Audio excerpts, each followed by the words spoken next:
Ybor City is known as one of the most historic spots in Florida. A cultural melting pot at the turn of the 20th century, immigrants from all around the world came to these streets to settle. Of course, when immigrants come together from different cultures, they can bump heads and tragedies happen. And tragedies, of course, lead to hauntings. Well, Charlie, thanks for joining us today. Why don't you tell us a little bit about the Ybor City Ghost Tour, what influenced it, how it got started, and how the popularity grew so quickly? Absolutely. Well, we're known as the official Ybor City Ghost Tour, and because it is so popular, believe it or not, there are actually 3 total ghost tours in total in Ybor City. We're the only tour that's actually done by locals. The originators of the tour, the founders themselves, are residents of Ybor and had been here for decades. My family is actually I'm a 5th generation Tampa native, and my great-great-grandparents had a shop on 7th Avenue a little bit further down than 22nd Street. So our perspective comes from a deep and rich personal history and attachment to Ybor City that's unlike anyone else. The paranormal investigations probably began as a offshoot of investigations that have gone over the years. In addition to people's personal stories, I've worked in Ybor City for 30 years, and I can tell you from a personal fact that all of these buildings have their own story, and some are more unusual than others. That's very interesting. Are there any specific buildings on your tour that you feature? Absolutely. We go by what was known as the Treyas Medical Center. It's now the Ybor City Spa. It has a very sordid and twisted history about a doctor who was performed surgery while it was still a coffee house in the bottom floor, and a lot of things happened with that gentleman that are quite puzzling, and there's some attachments to it. It was investigated by the ghost hunters in 2009. Wow. And they found the plausibility of a haunted situation that can be accessed on the Sci-Fi Channel. It used to be on YouTube.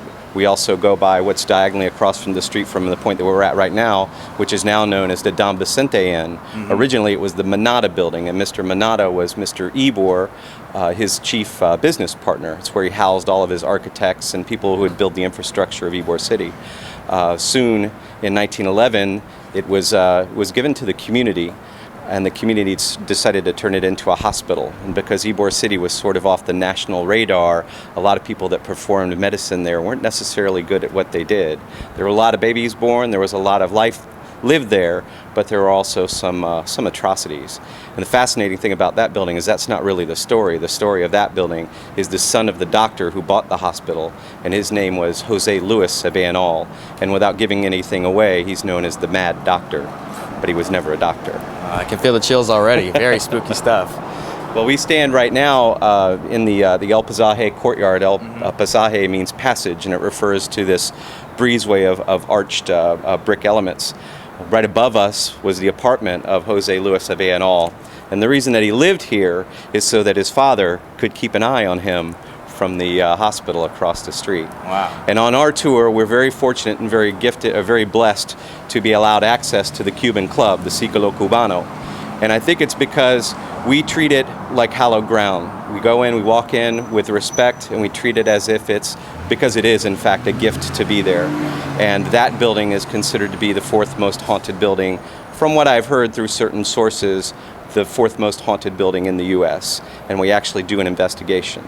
Wow, that's amazing. Well, Halloween's coming up. Any specials going on to get people ringed in for all the spooks around here? We will do our first ever midnight investigation of the Cuban Club, the Ciclo Cubano.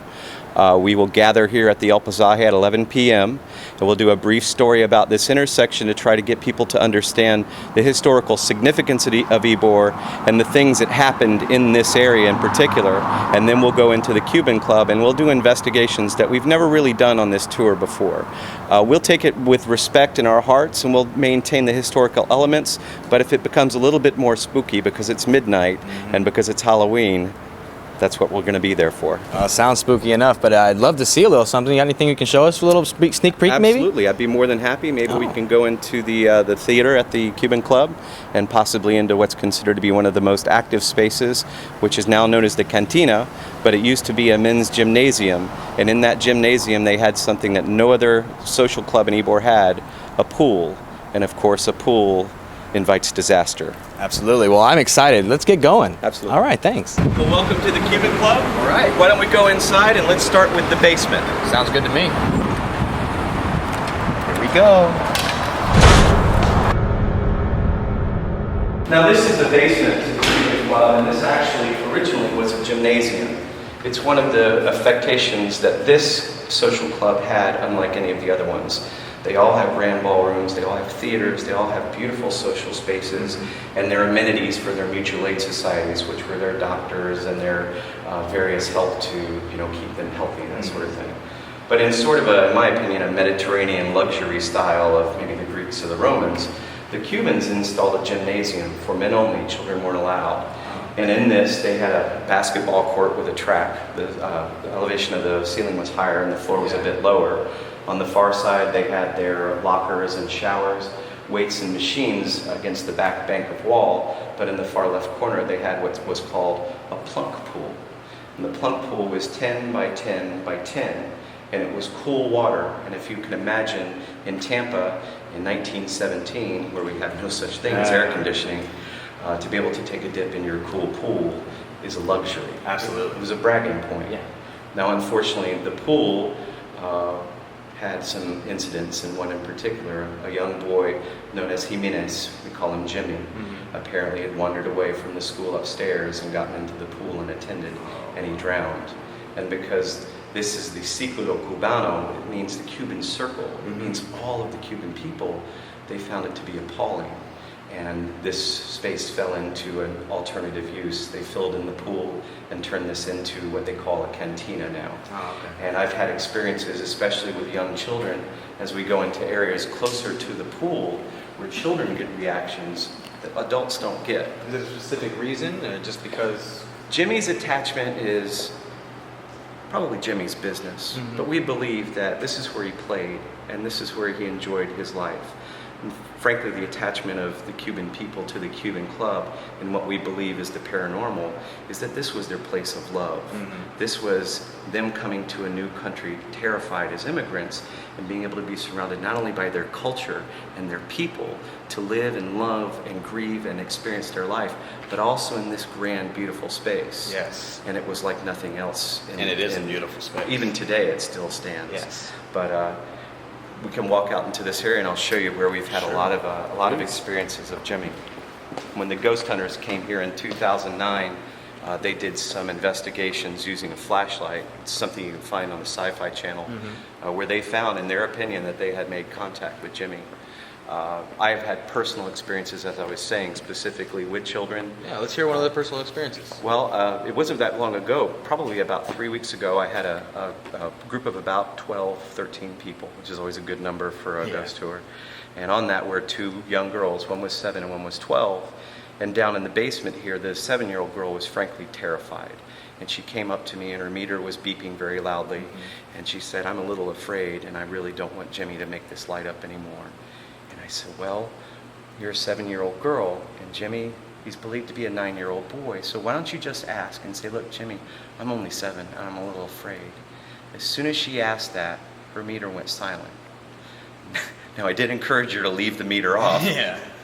But then I heard her 12-year-old sister pipe up and she said, "Well, you said that Jimmy likes to play. He wants to play with us. Have you ever thought of bringing a ball in?" As soon as she said the word ball, her meter started to light up and make a lot of noise. I can already think I goosebumps already. So I asked her if I could use her meter, and I moved away from them. We're in the middle of the space. There was no reading for a fairly large radius. And I said, "Jimmy, you know me. This is Charlie. I've been on doing this tour for a while now. How would you like me to bring a ball tomorrow night?" As soon as I said the word ball, my meter started lighting up. I'm standing in the exact same place. I hadn't moved a muscle.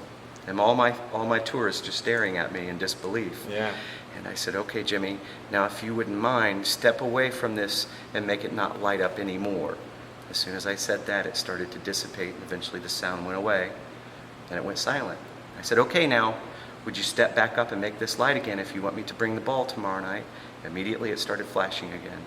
Ooh. Now I had everything on the back of my head standing up, goose pimples on goose pimples. Oh, yeah. And I said, "Okay, now this is the last time. If you would make this not light up anymore and go silent, as long as I stand right here, then I'll definitely bring a ball tomorrow night. I'll know it's you." And as soon as I said that, my meter went dead.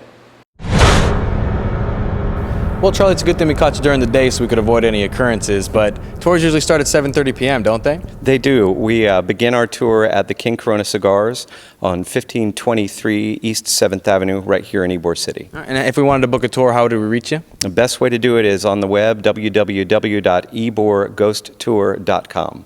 Fantastic. And why don't you just give us a little insight about your Halloween special before we sign off? Well, this is the first time we're going to do a midnight Halloween investigation of the Cuban Club. We're going to have some special toys and some special things to use when we're on the stage here at midnight, including a Ouija board, some magnetic tape so we can do EVP readings on the fly with immediate results, but we're never going to forget why we're here. We're here because of what the grand place the Cuban Club is. It was the beauty and the gem of the Cuban people, so it's going to be done with respect, but it will be scary. Well, I know where I'll be on Halloween, right here in the Cuban Club. Finish your trick-or-treating early and come join Charlie Doan as the official Ybor City Ghost Tour hosts a special Halloween special at 11 p.m. For Tampa Bay Spotlight, this is Max Herman signing off. Whoa.